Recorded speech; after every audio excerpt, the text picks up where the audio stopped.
오늘 살펴볼 내용은 7화, 그 서론으로서 왜 예수님께서 화 있을진저라고 부를 수밖에 없는지 그 이유가 기록이 되어져 있습니다. 이 서론이 너무너무 중요한데 7화의 내용들을 쭉 살펴보시면 흔히 우리가 서기관과 바리새인들을 생각할 때 그들은 겉과 속이 다른 사람들이다, 말과 행동이 다른 사람이다 라고 생각하게 되는 그 근거가 바로 여기에 있다 하는 걸 우리가 알게 됩니다. 그러나 사실은 서기관과 바리새인들은 겉과 속은 모르겠지만 사람이 그 속은 어떤지 우리가 잘 알 수가 없죠. 그러나 적어도 말과 행동에 있어서는 항상 일치했던 한결같은 사람들입니다. 우리가 우습게 볼 그런 사람들 아닙니다. 오늘 본문으로부터 약 400년 전에 이스라엘 민족이 바벨론에 의해서 멸망을 했습니다. 그리고 지금은 로마의 식민지입니다. 아니, 우리는 전능하신 하나님을 믿는 그 하나님이 택한 민족인데 왜 우리가 다른 나라의 압제를 받으며 살아야 하는가? 이 무엇이 문제인가? 성경을 보니까 세상에 신명기 28장 1절을 한번 보시죠. 그의 모든 명령을 지켜 행하면 내 하나님 여호와께서 너를 세계 모든 민족 위에 뛰어나게 하실 것이라. 이 말씀에 유대인들이 아주 큰 깨달음을 얻습니다. 아, 그렇구나. 모든 명령을 지켜 행하면 세계 모든 민족 위에 뛰어난 민족이 되는구나. 모든 말씀을 지켜 행하면. 3절.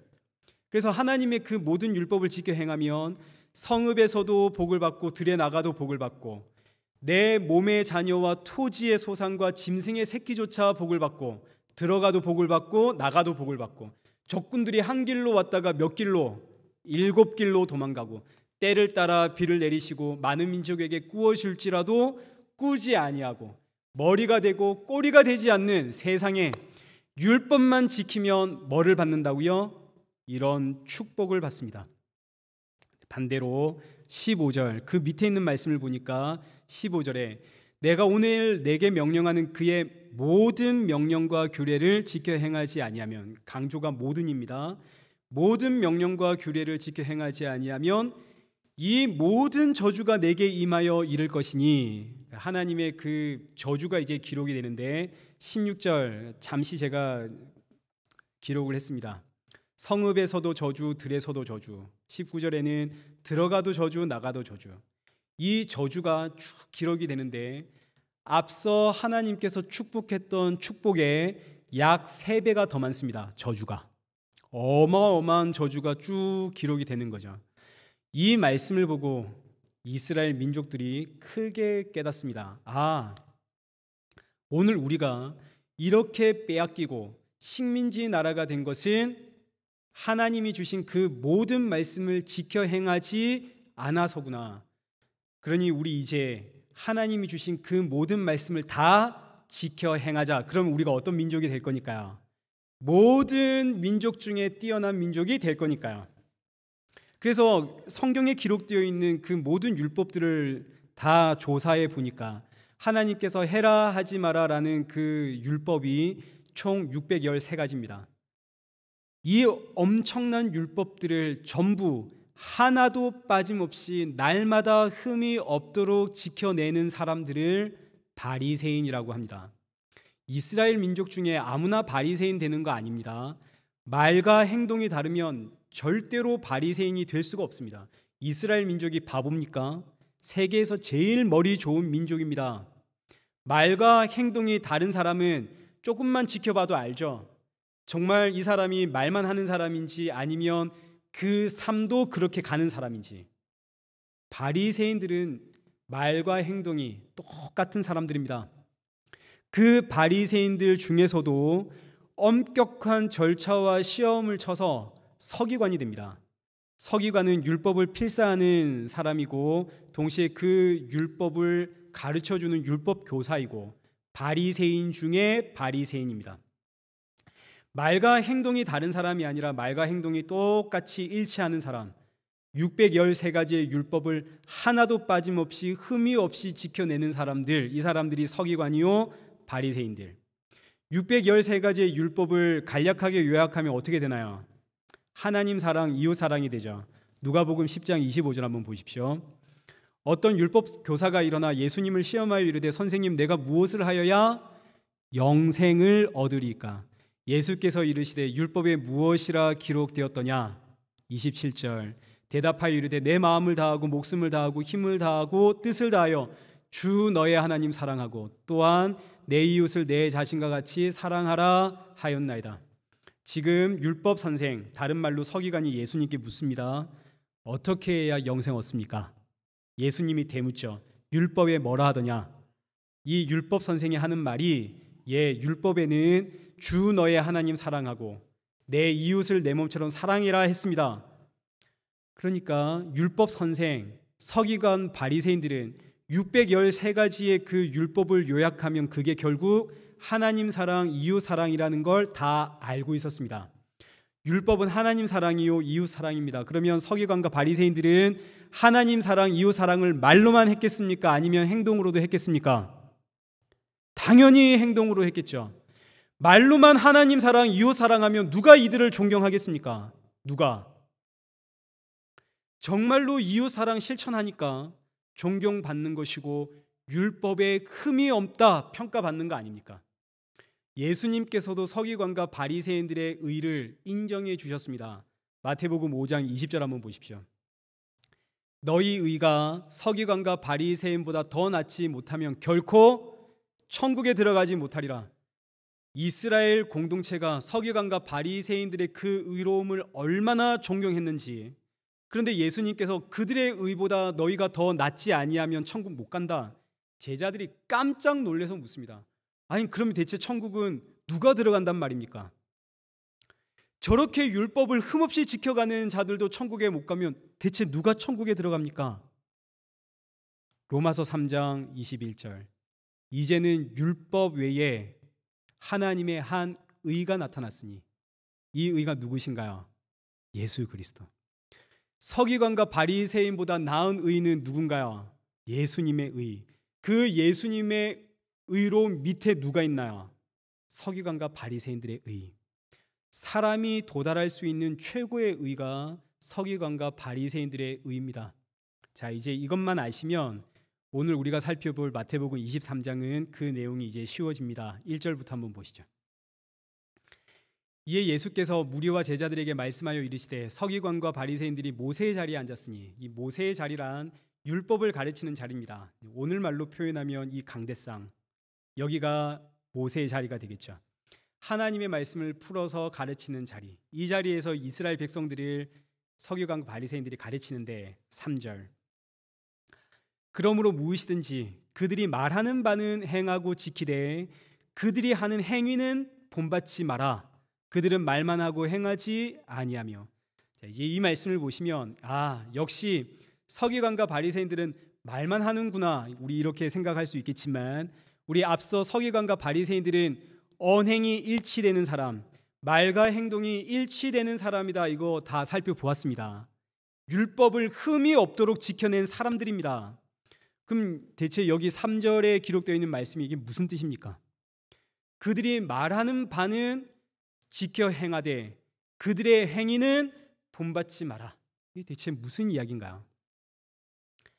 일단 이 서기관과 바리새인들이 모세의 자리에서 이스라엘 백성들을 가르치는 건 뭡니까? 율법입니다. 구약 성경.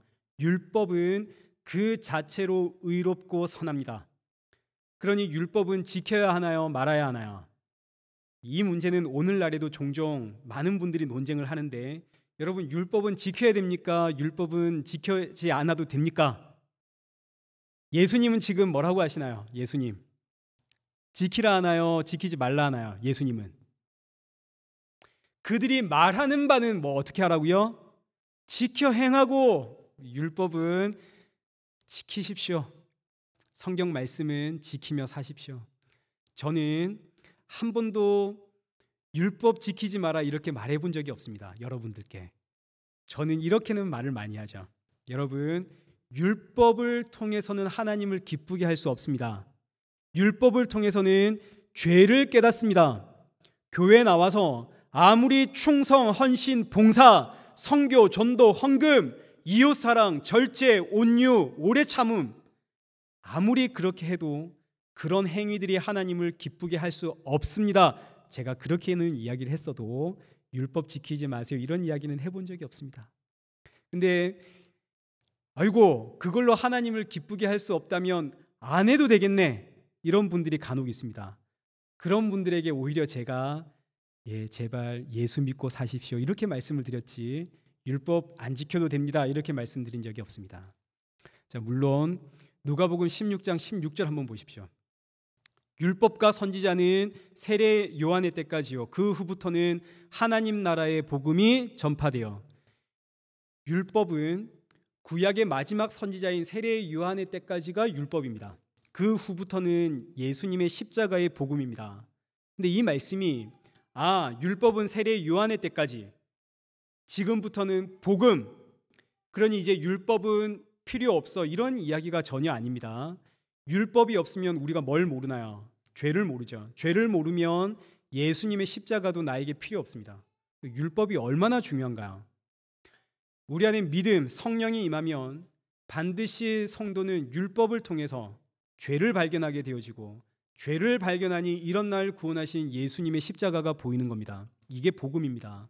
그래서 율법과 선지자는 세례 요한의 때까지요, 그 후로는 하나님의 복음이 전파된다, 이 말씀은 우리가 잘 알듯이 율법으로는 우리 뭐를 깨닫습니까? 죄를 깨닫죠. 구약은 죄는 깨달았는데 이 죄의 문제를 어떻게 해결하지를 못하는 시대가 구약입니다. 그래서 죄에서 자유함을 누리지 못하는 시대, 죄에 갇혀버린 시대가 율법입니다. 이 시대가 언제까지? 세례 요한의 때까지. 그래서 로마서 3장 20절에 율법으로는 죄를 깨닫죠. 죄를 깨닫는데 죄를 해결할 방법이 없습니다. 구약은 죄에 갇힌 시대. 로마서 11장 32절, 하나님이 모든 사람을 순종하지 아니하는 가운데 가두어 두신 시대. 갈라디아서 3장 22절에 성경이 모든 것을 죄 아래 가두어 둔 시대, 이 시대가 세대 요한의 때까지입니다.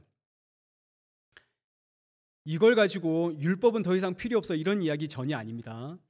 율법으로 인해서 죄에 갇힌 시대가 세례 요한의 때까지.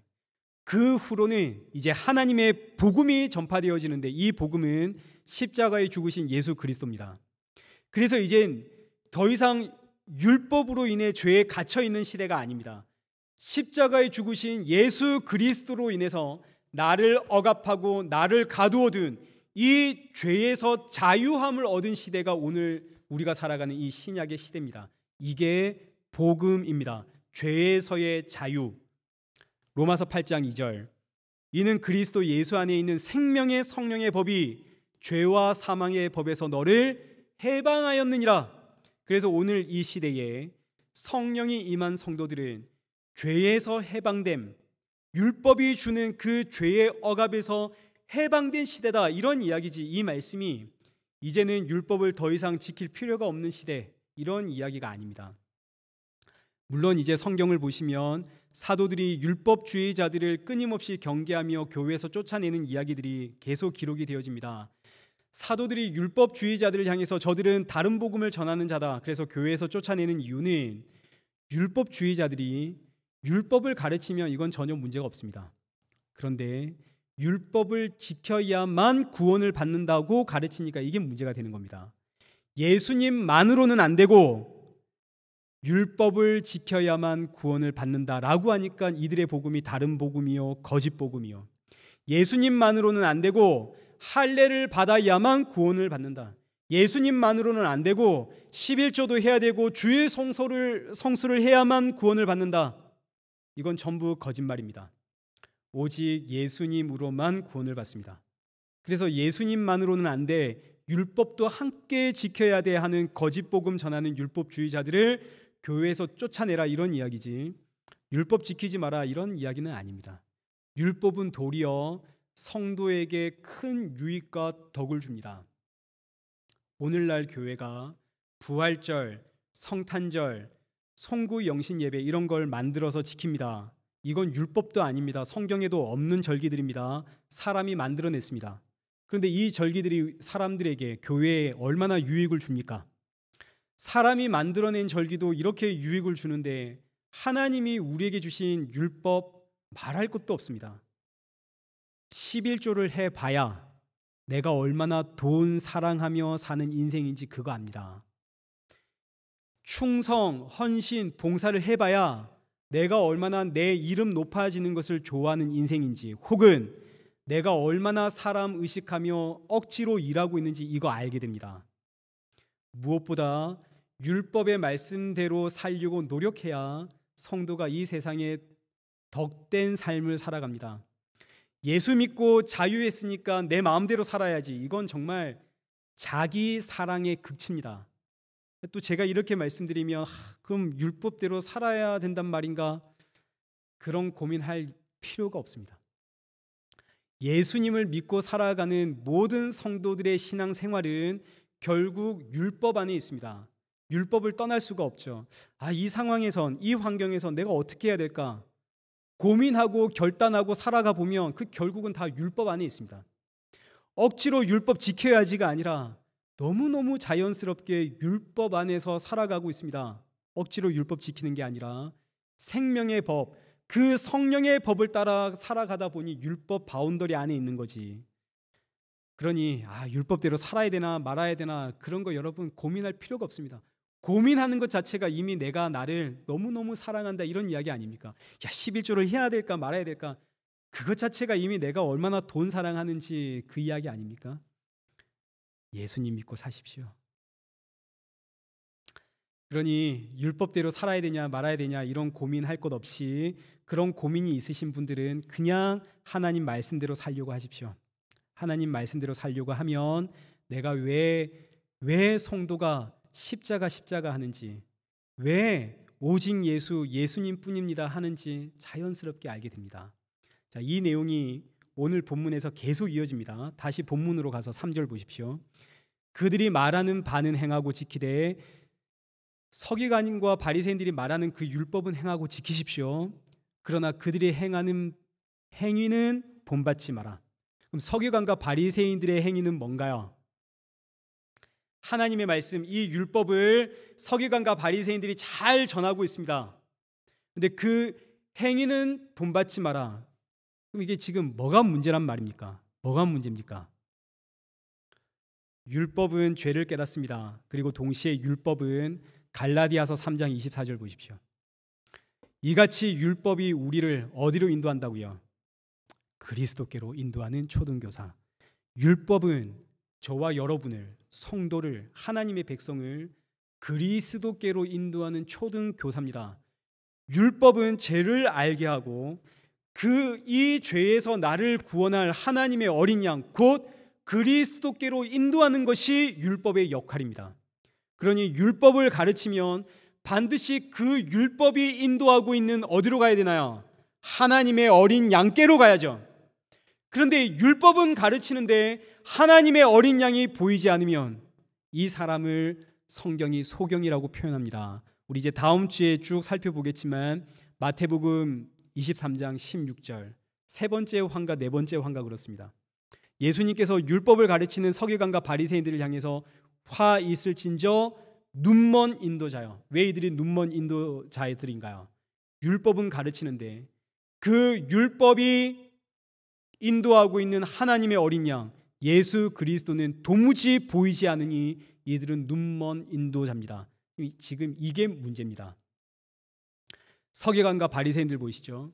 율법을 전하고 있습니다. 그러나 그 율법이 인도하고 있는 예수님은 보이지가 않습니다. 그래서 예수님께로, 하나님의 어린 양께로 성도들을 끌고 가는 것이 아니라 율법을 흠없이 지켜내야만 복받습니다 라고 그 행위로 끌고 가니까, 그래서 예수님께서 하시는 말씀이 그들이 외치는 율법은 행하고 지키되, 율법은 행하고 지키십시오. 왜요? 율법이 여러분을 어디로 인도하니까요? 예수님께로 인도하니까요. 이걸 달리 표현하면 율법을 통해서 예수를 믿으라는 이야기입니다. 오늘날 어떤 교회는 전도를 강조하고, 어떤 교회는 주일 성수 강조하고, 어떤 교회는 11조 강조하고, 어떤 교회는 사랑 강조하고, 어떤 교회는 지역 봉사 강조하고, 어떤 교회는 말씀 강조하고, 어떤 교회는 복음 강조하고, 이걸 가지고 이 교회는 율법 전하는 교회, 이 교회는 복음 전하는 교회, 이렇게 구분할 이유가 있나요, 없나요? 전혀 없죠. 어떤 말씀이 선포되든 그 말씀을 통해서 누구 믿으면 됩니까? 예수님 믿으면 됩니다. 복음을 들었다고 해서 예수님 믿게 되는 것도 아니고, 율법을 들었다고 해서 예수님 모르는 거 아닙니다. 오직 하나님의 은혜로 믿음이 임해야만 예수님을 믿게 되어집니다. 그래서 말씀을 통해서 예수님을 믿게 되었다는 것은, 말씀을 통해서 예수님이 보인다는 것은 기적입니다. 누가 여러분을 살렸습니까? 누가 여러분에게 새 생명 주었습니까? 누가 여러분을 구원하셨나요? 오직 예수. 이 사실을 알고 믿는다는 것은 기적입니다. 이 기적이 여러분에게 임하길 축원합니다. 그래서 율법은 성도를 예수님께로 인도합니다. 이 율법을 통해 예수님 믿으십시오. 그러나 저들처럼 율법을 지킨다는 저 행위는 본받지 마십시오. 율법을 지킴으로 복을 받겠다는 그건 본받지 말라는 이야기입니다. 이것이 마태복음 23장의 서론이고 결론입니다. 율법은 지키되, 율법은 우리를 그리스도께로 인도하니까요. 그러나 율법을 지킴으로 복을 받겠다는 저들의 행위는 본받지 마라. 서기관과 바리새인들은 율법 지키는 자신들의 그 행위를 모든 축복의 열쇠라고 믿었습니다. 우리의 노력, 우리의 정성이 복의 열쇠다. 이걸 가르치기 위해서 복받는 비결, 어떻게 하면 복된 인생이 되는가, 그 복의 비결 너무너무 가르치고 싶어가지고 정말 앞장서서 솔선수범했던 모습이 5절 이하에 쭉 기록이 되는 겁니다. 5절부터 보십시오. 그들의 모든 행위는 사람에게 보이고자 하나니 이걸 나쁜 뜻으로 이해하시면 안 됩니다. 서기관과 바리새인들은 정말로 여러분 이렇게 해야만 복받습니다. 우리 모두 함께 하나님께서 주시는 그 복을 받으십시다라는 솔선수범입니다. 이것이 그저 자기들의 의로움을 드러내기 위해서였다면 사람들이 꼴보기 싫어했을 겁니다. 이스라엘 백성들이 바보 아닙니다. 그런 거 아닙니다. 복받는 비결을 정말 사람들에게 보여주고 싶어서 서기관과 바리새인들이 행위로 보여주는 겁니다. 그래서 5절 하반절에 그들은 견문의 띠를 넓게 하며, 견문의 띠란 이마에 붙이는 성경 말씀입니다. 이걸 작게 붙인 게 아니라 넓게 붙이고, 옷술을 길게 하고, 옷술이란 이 옷자락 끝에 길게 매단 끈입니다. 줄. 이건 전부 다 하나님의 말씀을 기억해라라는 뜻을 가지고 있습니다. 그래서 견문의 띠를 이마에 차고 옷술을 길게 하고, 이 의미는 나를 볼 때마다 말씀을 기억하십시오. 우리 하나님의 말씀 기억하며 사십시다. 복받는 비결은 말씀대로 살아가는 겁니다. 말씀을 기억하며 살아가는 겁니다. 얼마나 좋은 뜻인가요? 너무너무 좋은 뜻이죠. 근데 뭐가 문제입니까? 뭐가 문제입니까? 그 말씀이 증거하고 있는, 율법이 인도하고 있는 하나님의 어린 양 예수님께로 가지를 못하니까 이게 문제입니다. 견문의 띠를 넓게 하고 옷술을 길게 하고 이건 아무 문제가 아닙니다. 교회에서 열심히 충성, 헌신, 봉사하는 것은 너무나 자연스러운 것이지, 그걸 보면서 아이고 저렇게 열심히 하면 복 받는 줄 아는갑다 이렇게 받아들이고 비꼬는 사람은 정신 나간 사람입니다. 전도하고 선교하고 봉사하고 사랑하고 하나님 말씀대로 살려고 몸부림치는 것은 너무나 자연스러운 겁니다. 이마에 견문의 띠를 붙이고 옷을 길게 하고, 여러분 우리 정말 하나님의 말씀 기억하며 사십시다. 얼마나 좋나요? 할 수만 있다면 이렇게 하십시오. 근데 뭐가 문제라고요? 그 율법이 이끄는 예수님께로 가지 못하니 이게 문제입니다. 내가 그토록 원하는 복이 예수님이 아니라는 게 문제입니다. 그래서 이제 예수님께서 지적하시는 첫 번째 화와 두 번째 화가 이제 쉽게 풀어집니다. 13절 한번 보시죠. 화 있을진저 외식하는 서기관들과 바리새인들이여, 너희는 천국 문을 사람들 앞에 닫고 너희도 들어가지 않고 들어가려 하는 자도 들어가지 못하게 하는 자다. 서기관과 바리새인들이 모세 자리에 앉았습니다.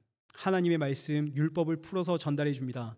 그런데 이들은 이 율법이 그리스도께로 인도하는 초등 교사라고 보이지가 않습니다.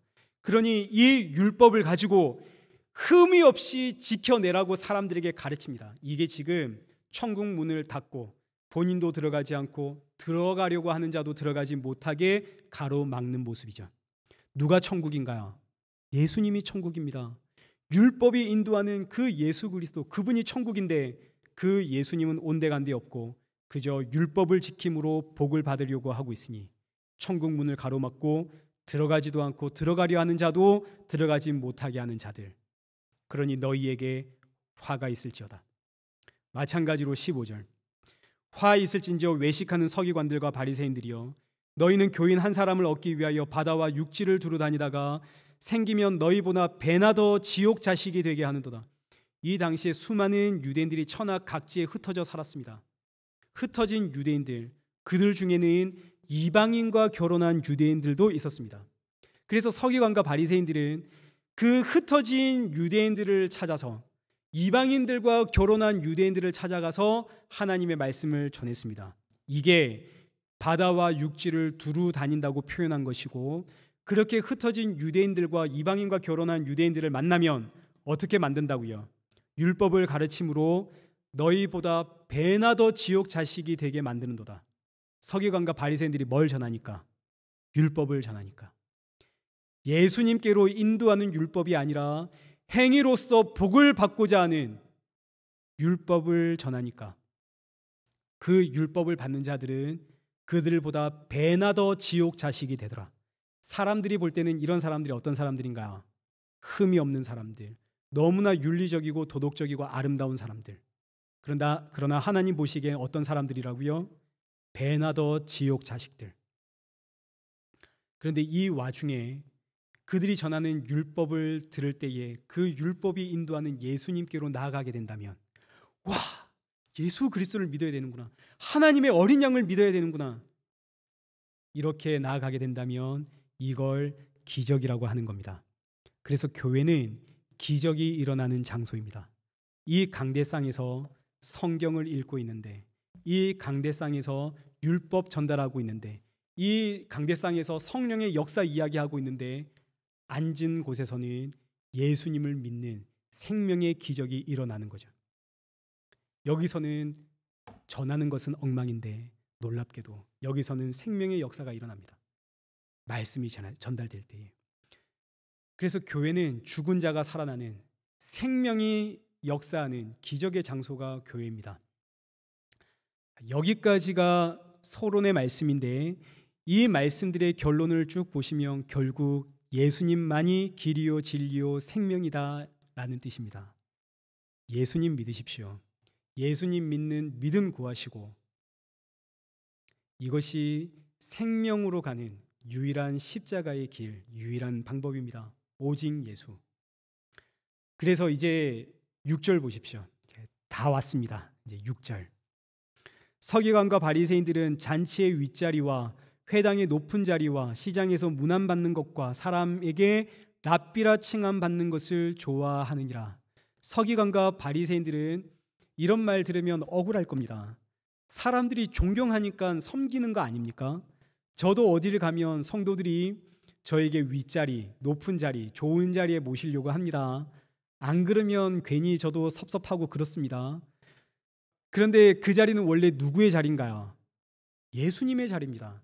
예수님의 자리에 자꾸 사람들을 세우더라. 이 말씀은 서기관과 바리새인들에게만 하는 말씀이 아니라 그들을 잘 섬기고 대접하고 있는 이들에게도 같이 주는 말씀입니다. 너희 대체 뭘 좋아하고 있니? 왜 예수님의 자리에 자꾸 사람을 세우니? 이 말씀이 바리새인들과 같이 말씀을 전하는 자들, 목사들, 섬기지 마라 이런 이야기 절대 아닙니다. 그런 이야기 아닙니다. 제발 좀 섬겨 주십시오. 더 많이 섬겨 주셔도 됩니다. 이게 무슨 의미인지는 이어지는 말씀을 계속 보십시오. 8절, 너희는 랍비라 칭함을 받지 마라. 너희 선생은 하나요? 너희는 다 형제니라. 우린 다 형제입니다. 우리의 선생은 누군가요? 요한복음 14장 26절, 보혜사 곧 아버지께서 내 이름으로 보내실 성령, 그가 너희에게 모든 것을 가르치고 내가 너희에게 말한 모든 것을 생각나게 하리라. 그러니 우리의 선생은 누군가요? 성령님, 다른 말로 예수의 영, 그분이 우리의 선생입니다. 우리의 랍비입니다. 9절, 땅에 있는 자를 아버지라 하지 마라. 너희 아버지는 한 분이시니 곧 하늘에 계신 이시니라. 여기서 땅에 있는 자란 우리 육신의 아버지를 이야기하는 것이 아니라 하나님의 말씀을 가르치는 랍비, 서기관과 바리새인들을 아버지라 불렀습니다. 지금도 카톨릭에서 신부를 뭐라고 부르나요? 파더라고 부르죠. 영적인 아버지. 그래서 교회에서도 질 수 없다, 목사는 영적인 아버지다 이러는데 저 여러분의 영적인 아버지 아닙니다. 아버지는 한 분, 곧 하늘에 계신 예수님이 우리의 아버지입니다. 10절, 또한 지도자라 칭함 받지 마라. 너희의 지도자는 한 분이시니 곧 누구시라고요? 그리스도시니라. 그러니까 이 모든 말씀은 율법 그 자체를 너희가 의지하면, 율법을 다 지켜내려고 하면 사람을 존경할 수밖에 없다는 뜻입니다. 613가지의 율법을 흠 없이 지켜내는 서기관과 바리새인들 존경 안 할 수 있습니까? 존경할 수밖에 없습니다. 너무너무 대단한 사람들 아닙니까? 그런 분들을 잔치에 초대했으면 당연히 윗자리에, 회당에서는 모세의 자리에, 시장에서 만나면 문안 인사드리는 건 너무너무 당연한 겁니다. 그리고 나서 말하는 거죠. 이야, 내가 저분은 진짜 흠이 있나 없나 한번 잡아보려고 했는데 야, 진짜 저분은 흠 없이 살아가더라. 길을 가다가 저분은 기도할 때 기도 시간만 되면 서서 기도하더라. 한 2시간 기도하는 거 내가 봤다.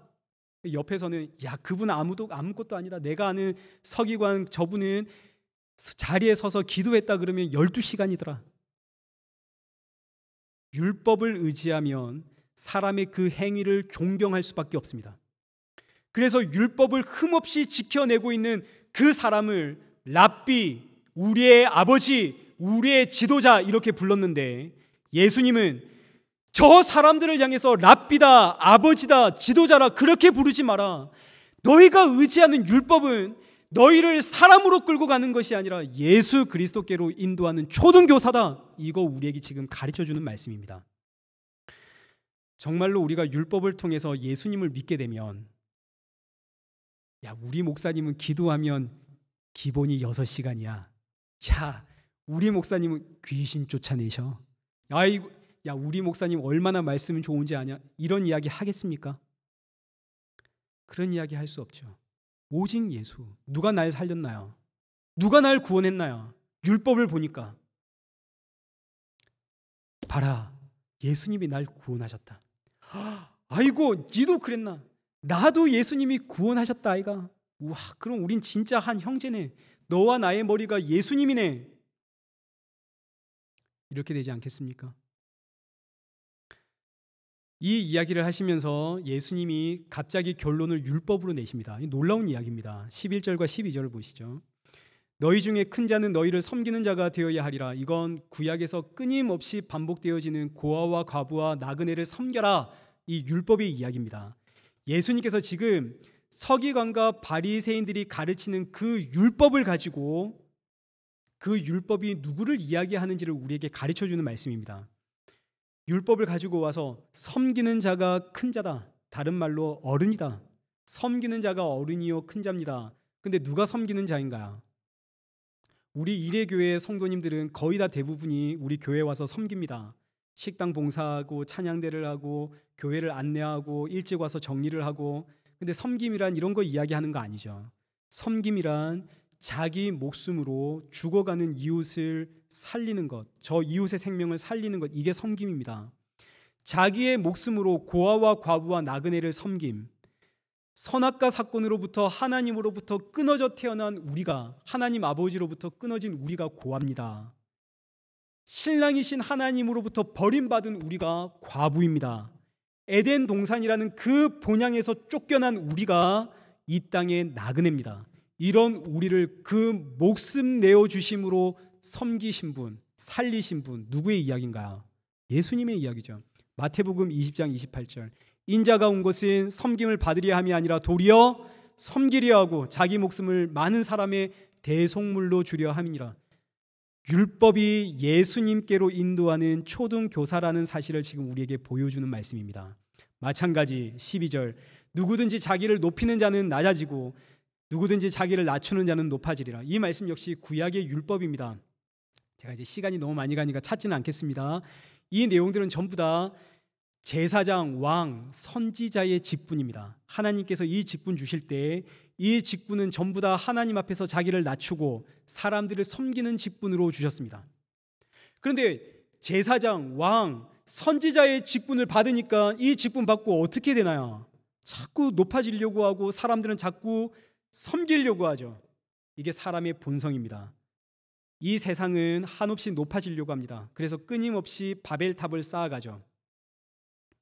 낮아지는 직분, 제사장, 왕, 선지자 이 직분을 주니까 자기를 높이려고 그러고 사람들은 그 사람들을 대접하려고 그러고 교회가 낮아지기는커녕 요셉처럼 다니엘처럼 영향력 있는 사람이 되자, 꿈을 꾸자, 세계적인 인물이 되자, 이게 지금 전부 다 교회가 강도의 소굴이 되었다는 이야기입니다.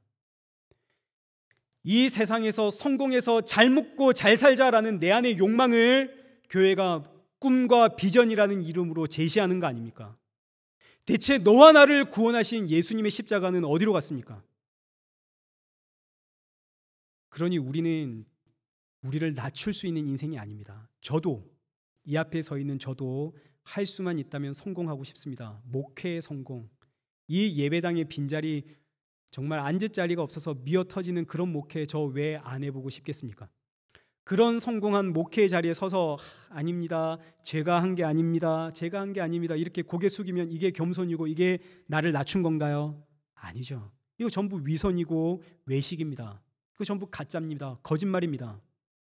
그래서 참 제사장, 영원하신 왕, 선지자로 오신 분, 정말 자기를 낮추신 분, 그분 누구신가요? 빌립보서 2장 5절 너희 안에 이 마음을 품으라 곧 그리스도 예수의 마음이니 그는 근본 하나님의 본체시나 하나님과 동등됨으로 취할 것으로 여기지 아니하시고 자기를 비워 종의 형체를 가지사 사람들과 같이 되셨고 사람의 모양으로 나타나사 자기를 낮추시고 죽기까지 복종하셨으니 곧 십자가에 죽으심이라. 그러니 자기를 낮추신 분도 누구신가요? 예수님뿐입니다. 율법이 어떻게 예수님께로 인도가는 몽학 선생, 그 초등 교사인지를 말씀하시면서 예수님께서 7화의 그 소론을 맺습니다. 우리 이제 다음 주부터 7가지의 화, 오늘 방금 2가지를 살펴보았으니까 나머지 5가지의 그 화에 대해서 우리 한번 쭉 살펴볼 겁니다. 이제 말씀을 맺겠습니다. 예수님께서 서기관과 바리새인들에게 화 있을 친절을 7번이나 외치시면서 그 결론으로 33절 보십시오. 결론으로 33절에 서기관과 바리새인들을 향해 이 뱀들아 독사의 새끼들아 너희가 어떻게 지옥의 판결을 피하겠느냐라고 말씀하십니다. 하나님께서 서기관과 바리새인들에게 이토록 저주와 악담을 퍼붓는 이유가 뭔가요? 그 이유는 오직 하나. 율법이 인도하는 예수님을 복이라고 보지를 않으니까. 서기관과 바리새인들은 정말 복받고 싶은 사람들입니다. 이건 사람들의 자연스러운 본성입니다. 저도 복받고 싶습니다. 그런데 저는 율법을 통해서 예수님만이 이 땅의 유일한 복이라는 사실을 저는 이제 압니다. 그래서 예수님을 복음, 복된 소리라고 하는 겁니다. 저는 정말 복받은 사람입니다. 저에겐 기적이 일어났습니다. 그러나 서기관과 바리새인들의 복은 예수님이 아닙니다. 십자가에서 죽은 저 예수 믿고 사는 게, 십자가에 죽은 예수 믿고 사는 게 무슨 복인가? 복이라 함은 이 세상에서 성공하고 세상에서 존경받고 세상에서 물질 때문에 힘들어하지 않고 어딜 가도 꼬리가 되지 않고 머리가 되고 어딜 가도 대접을 받고, 이게 복이지 십자가에서 죽은 예수 믿고 사는 게 그게 무슨 복인가? 그래서 이들은 지옥 심판을 피할 방법이 없습니다. 이 세상이 말하는 복은 세상에서의 성공이고 성도의 복은 오직 십자가에 죽으신 예수, 그 예수가 성도의 유일한 복입니다. 이 말씀 앞에 아멘이 되신다면 오늘 기적이 일어난 거죠.